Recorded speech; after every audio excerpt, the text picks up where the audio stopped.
কবিতা আর নাচ গানের সঙ্গে দেশীয় স্বাদের নানা খাবারের পসরা সাজিয়ে সুইডেনে আয়োজন করা হয় বৈশাখী মেলা।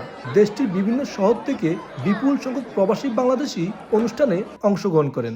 স্থানীয় প্রবাসী বাংলাদেশিদের পাশাপাশি বাংলাদেশ দূতাবাসের কর্মকর্তা সহ সুইডেনের বিভিন্ন রাজনৈতিক দলের নেতারা অংশ নেন বৈশাখী মেলা ও সাংস্কৃতিক অনুষ্ঠানে। মেলায় বাংলাদেশি ঐতিহ্যবাহী নানা খাবারের আয়োজন ছিল চোখে পড়ার মতো। সুইডেনে বসবাসরত প্রবাসী বাংলাদেশি উদ্যোক্তারা নিজেদের পণ্য নিয়ে আসেন। আজকে আমাদের এই বৈশাখী মেলাতে আপনারা সবাই আসছেন, এটার জন্য অনেক খুশি আমরা। বাংলাদেশ ডেমোক্রেটিক ফরেনিং এর আয়োজনে এসেছি বৈশাখী মেলায়, নিজেও গান করেছি এবং অন্যান্য অনেক শিল্পীর গান শুনছি। এ যেন এক বাঙালির মিলন মেলা। আমরা সাধারণত সুইডেনে থাকি, কিন্তু এত বাঙালি দেখি না। আজকে বাঙালি অনুষ্ঠান দেখতে পারি, অনেক আনন্দ লাগতেছে। আলহামদুলিল্লাহ, অনেক মজা লাগতেছে। বাংলাদেশ ডেমোক্রেটিক ফরেনিং এর যে আয়োজন দেখে আসলে আমি অনেক মুগ্ধ।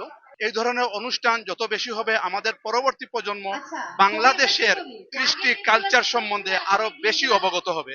বিদেশের মাটিতে প্রবাসী বাংলাদেশিদের সরব উপস্থিতি মেলায় এক আনন্দমুখর পরিবেশের সৃষ্টি করে। উৎসবে অংশ নিতে পেরে খুশি প্রবাসী বাংলাদেশিরা। শফিল আলম, সময় সংবাদ, সুইডেন।